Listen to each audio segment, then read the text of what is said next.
حضرت ابو ذر غفاری ہیں، ان کا بھی یہی ہے کہ وہ جب انہوں نے اپنے بھائی کو بھیجا کہ جاؤ جا کے پتہ کر کے آؤ کہ کس نے اعلان نبوت کیا ہے، اس نے جا کے بتایا سچا ہے، اعلیٰ اخلاق والا ہے، خوبصورت ہے، محبت والا ہے اور ایسی ایسی باتیں کرتا ہے۔ فرماتے مجھے تشفی نہیں ہوئی، خود گئے، چونکہ خطرہ تھا، جا کے بیٹھ رہے، کسی نے نہیں پوچھا تم کون ہو، حضرت علی آئے۔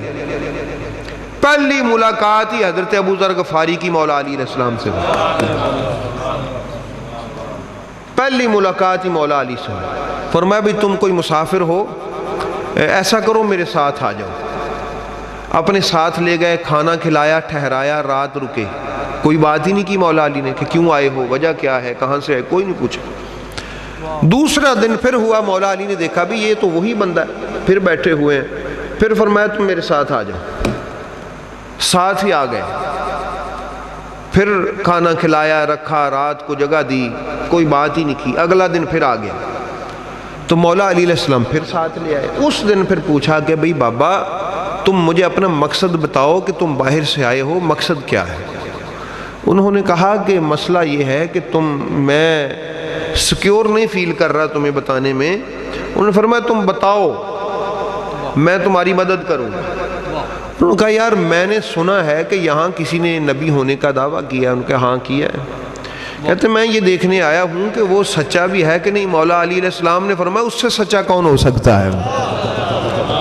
ان کا سینہ چوڑا ہو گیا، انہوں نے کہا میں صحیح بندے نو مل پہ۔ مولا علی علیہ السلام نے ان کو سب سے پہلے نبوت کا تعارف کروایا۔ اب قسمت دیکھی ابو ذر غفاری کی، ایویں نہیں ایڈا بڑا نام بڑھیا جس کی اول تربیت علی المرتضیٰ فرمائیں۔ پھر مولا علی نے پتہ نہیں کیا کیا بتایا ہوگا کہ بابا شکر کر تو مجھے ملا ہے، میں وہ ہوں جس نے آنکھیں نبوت کے بازوؤں میں کھولی ہیں، بتایا ہوگا۔ میں وہ ہوں جس نے نبی کو غار حرا میں اعلان نبوت سے پہلے بھی عبادت کرتے دیکھا ہے۔ میں وہ ہوں جس نے نبی پر وحی کی خوشبو آتے ہوئے سونگھی ہے۔ میں وہ ہوں جس نے شیطان کے رونے کی آوازیں سنی ہے۔ نبوت کے جو وحی نبوت پر تو احباب گرامی جب سارا تعارف کر فرمایا آجا میں تجھے لے چلتا ہوں، میرے پیچھے پیچھے آ، تو اب میں سمجھا کہ یہ جو جنت ہے یہ ہر کسی کی مشتاق نہیں ہوتی، جنت اس کی مشتاق ہوتی ہے جو نبی تک بذریعہ علی پہنچے۔ یہ بات سمجھ آ گئی نا؟ حضرت ابو ذر غفاری کی کہانی ہمیں بتاتی ہے کہ بلندی اس کا مقدر ہوتی ہے جو نبی تک بذریعہ علی پہنچے۔ جس کو علی نبی تک لے جائیں وہ بلند وقت ہوتا ہے، وہ قسمتوں کا دھنی ہوتا ہے، وہ بڑا ہوتا ہے، وہ اس کا مرتبہ بڑا ہوتا ہے۔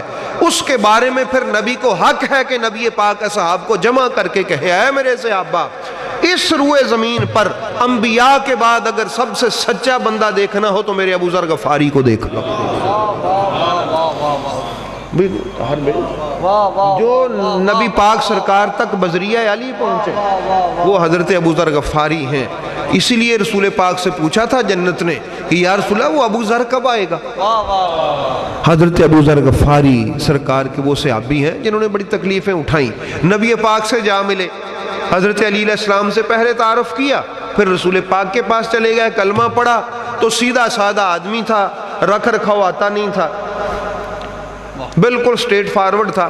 عرض کی حضور گالے ہے کہ کلمہ جو میں پڑھ لے تو میں ہن اتھے جانا ہے خانے کعبے دے وچ محرم چ، ادھر جا کے میں نے لوگوں کو بتانا ہے کہ میں نے محمد کا کلمہ پڑھا ہے صلی اللہ علیہ وآلہ وسلم۔ سرکار نے فرمایا بھئی مسافر آدمی ہے، خطرہ ہے۔ انہوں نے کہا حضور جدو پڑھ چو لیا من چو لیا تو وہاں گئے اور وہاں کھڑے ہو کے کہا حضرات میں ابو ذر غفاری ہوں، میں نے کلمہ پڑھا ہے محمد کا، میں نے کہا ہے لا الہ الا اللہ محمد الرسول اللہ، اعلان کر دیا۔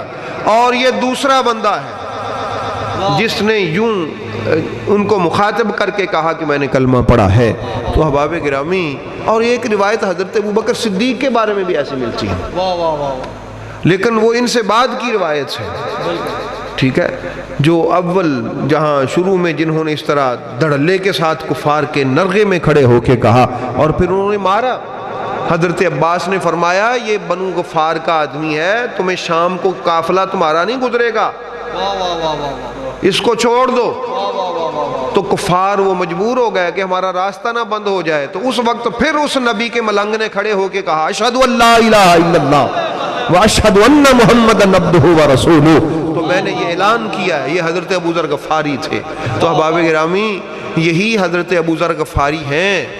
اب میں بات ختم کرنے لگا ہوں، جنہوں نے کعبے کا کنڈا پکڑ کے کہا تھا لوگو، حج پہ آئے ہوئے لوگو، یمن سے آئے ہوئے لوگو، شام سے آئے ہوئے لوگو، مصر سے آئے ہوئے لوگو، عرب سے آئے ہوئے لوگو، غیر عرب سے آئے ہوئے لوگو، سنو، جو مجھے جانتا ہے اس کو تو پتہ ہے میں ابو ذر ہوں، جو نہیں جانتا وہ پہچانے میں ابو ذر غفاری ہوں، نبی کے اول وقت کا صحابی ہوں۔ میں نے اپنے نبی سے خود سنا ہے، میرے رسول پاک نے فرمایا کہ میری اہل بیت کشتی نجات ہے۔ یہ خانہ کعبہ میں کھڑے ہو کے غلاف کعبہ کا کنڈا پکڑ کے حج کے موسم میں بیان فرما رہے کہ میرے رسول پاک نے فرمایا من راکبہ نجا و من تخلف عنہا ہلاکا، جو اس کشتی میں سوار ہو گیا وہ نجات پا گیا، جو ان سے پیچھے رہ گیا وہ ہلاک ہو گیا۔ یہ خانہ کعبہ میں کھڑے ہو کے اس بندے نے کہا جو نبیوں کے بعد سب سے سچا آدمی ہے، جس کے سچا ہونے کی گارنٹی رسول پاک سرکار نے فرمائی۔ اب کسی بھی رجالی کو جو رجال پہ نقد و جرح کرتے ہیں کہ یہ صحیح ہے یا نہیں، صحابی تو کسی پر بھی جرح نہیں ہے، لیکن یہ وہ صحابی ہیں کہ جن پر کسی کی جرت ہی نہیں ہے کہ وہ بات کر سکے، کیونکہ ان کو رسول پاک نے فرمایا یہ سچا ہے۔ باقی صحابیوں کو تو لوگ کہیں گے نا صحابی ہے تو سچا ہے، مگر یہ وہ صحابی ہے کہ جن کو نبی پاک نے فرمایا میں نبی کہتا ہوں یہ سچا ہے۔ تو جن کو نبی نے کہا ہے نا یہ سچا ہے، وہ یہ سچ بولتا ہے۔ لوگوں علی کا دامن پکڑ لو، ان کے دامن سے وابستہ ہو جاؤ، نجات پا جاؤ گے، یہ سچ کی بات ہے۔